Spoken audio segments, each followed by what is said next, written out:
Welcome to Everyday Cooking with Ann. Today we're going to be making my Brownie Valentine. Valentine's Day is in just a few days. This is a very special dessert for anybody that loves brownies, and it's very, very good and different and very beautiful.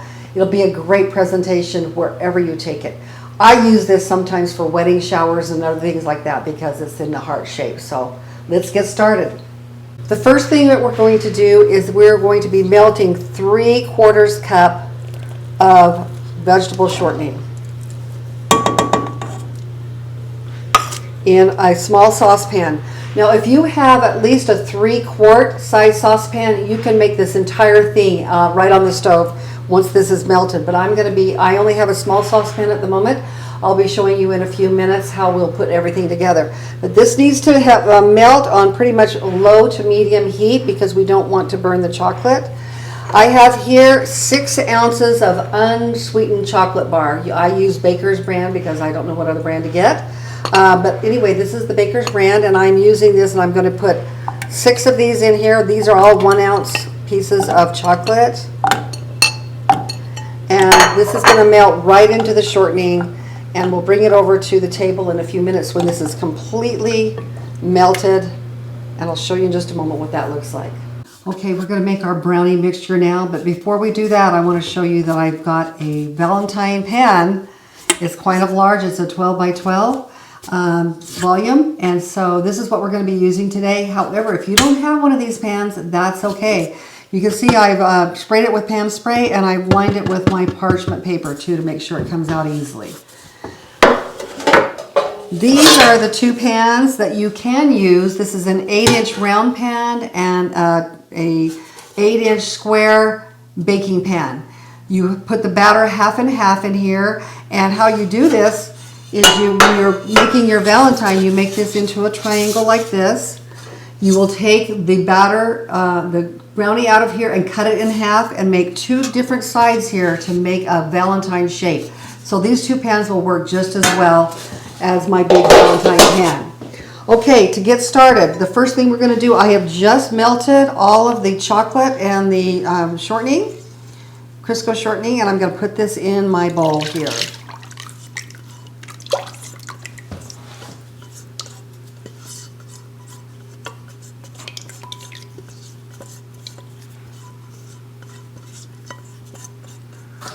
Okay, and then what I'm going to do is I'm going to take 3 cups of sugar, and I'm going to gradually add this and beat it up until it's completely dissolved. Now this is nice and warm, so it shouldn't take too long.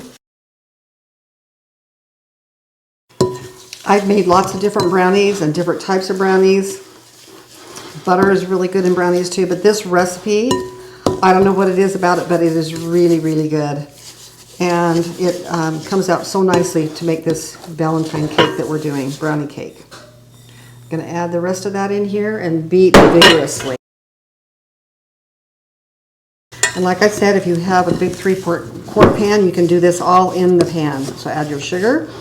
Now, the next part of the recipe is we have 6 eggs. These are large eggs, and we're just adding 1 at a time for the recipe and beating them into the chocolate mixture. This will all turn out to be the perfect consistency for the brownie. You can use a rotary beater to do this too, but I find just doing it by hand works really, really well. And I kind of enjoy doing it by hand. So we've got 1 egg. Meanwhile, I have heated my oven to 350 degrees to get it prepared for putting the brownie in just a few moments.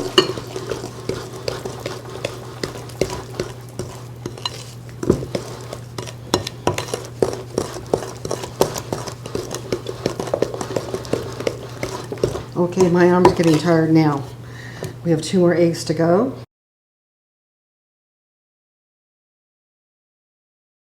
The only thing different than most brownies I make is that we're not putting nuts in this. So if you're not a nut fan, that's okay. If you wanted to add nuts, you could, but I've never done it. This cake does not need it for the presentation that we're going to do. Okay, at this point, I'm going to be adding, whoops, 1.5 to 2 teaspoons of pure vanilla extract.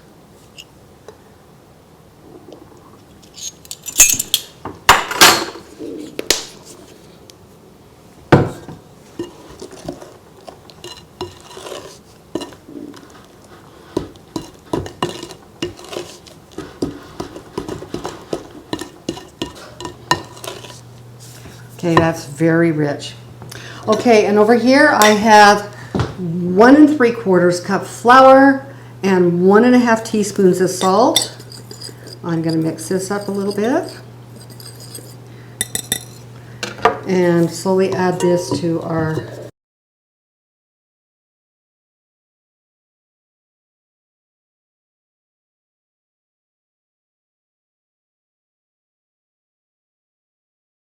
put all of this batter into our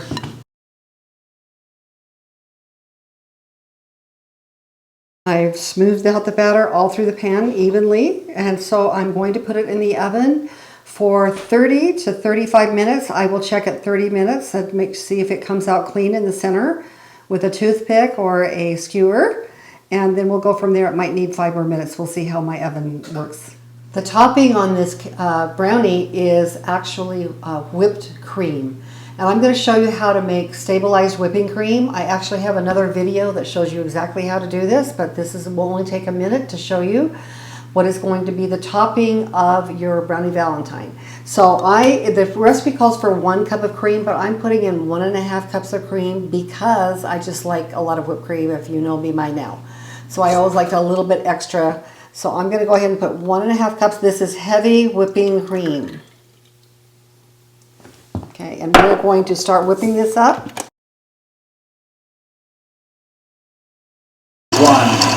This is about the consistency that you want the whipped cream. But now I'm going to add about not quite a half a cup of powdered sugar. Powdered sugar is so much better than granulated sugar. It makes it very nice and smooth. I'm going to turn this on low just to mix it in thoroughly. And the trick to stabilizing your whipping cream so that it will last a few days, if you were going to serve this immediately on top of a dessert like a cobbler or pie or something, and you want to serve it that day, you don't need to have stabilizer, but it really works very well. This meringue powder is like my staple for whipped cream. Anything I'm going to be serving later I want to keep for a few days so that it doesn't break down and weak. It stays really nice and stiff like a frosting, which is basically what we're making is a whipped cream frosting. So I'm going to put about a teaspoon of this meringue powder, which will stabilize our whipping cream. Turn this up. I'm also going to put in about a teaspoon of vanilla, and I'm just eyeballing that. Okay, I'm going to take this whipping cream and put it in the refrigerator until my cake is finished and completely cooled before we start the decorating, which is a really fun part. So back to you in a little bit. This is our next step. We are going to do the decorating on top of our Valentine cake, which I'll show you in just a moment. But what you need to take is some chocolate chips or semi-sweet chopped chocolate. So semi-sweet chocolate chips work just great. I put this all in a Ziploc plastic bag, a small bag, a sandwich bag, and I'm going to put this into, I've already heated up some water and boiled it, and it's just sitting here, very warm water. You don't want to get it too hot, but we want to melt our chocolate chips. So I'm going to let them sit here for just a minute until they're completely melted. You can see they're starting to melt already just in this nice hot water. Now I'll show you what we're going to do with that to make the rest of it. Now we are going to take our whipped cream that we've had in the refrigerator chilling, and it's all ready to go. We're putting this, oh, by the way, here is our Brownie Valentine that we took out of our pan. We had to bake it a little bit longer because we didn't use the 2 pans, and so we probably baked it maybe 35 minutes, 40 minutes at the most. We kept checking to make sure that that it was cooked in the middle, in the center. So that's why you see a few holes here. And now we're going to put the whipped cream on top. So we're going to spread this like we would a frosting. Now I'm not going to take it down to the sides. I mean, you can do that if you want, but I'm not going to do that today. We'll just keep that.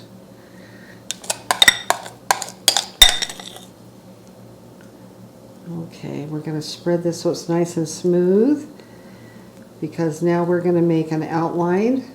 Around 2 inches from the edge, you're just going to do it all by hand.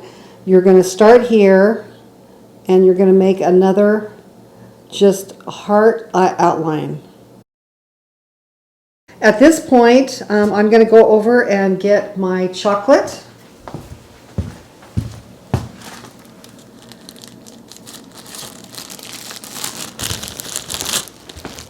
Let me dry this off. Okay, this is our melted chocolate in our bag. And what we're going to do is just take the scissors on the very tip of this bag and cut a little bit off. Okay, and now we're going to, as if we had a little piping bag, it's the same type of thing.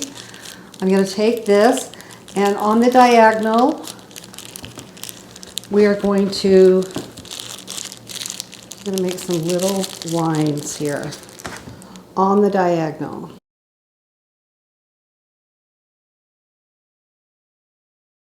Okay, then you are going to take a toothpick and you're going to drag it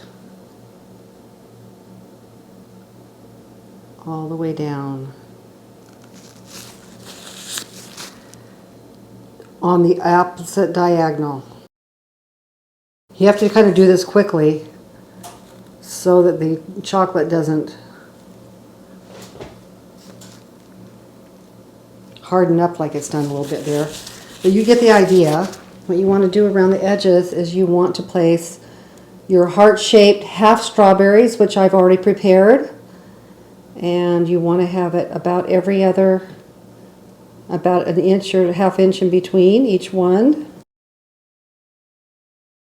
Okay, and in between each strawberry, you want to take your chocolate bag with the remaining chocolate. And just make a little blob that you're going to turn into a little heart shape in just a minute. So you're going to push that. So you take these little blobs and just run a little teeny line down there, and it turns into a heart shape. This would be a fun project to do with your children or grandchildren. Although you can see they're probably going to be better than I am at making this look perfect. It's not perfect, and it has been perfect in the past. But it's a fun project to have, and I hope you enjoy your Brownie Valentine. It really actually looks pretty stunning in spite of me not being perfect at it, but that's not the point. It's creating joy with your family, making something special for Valentine's Day.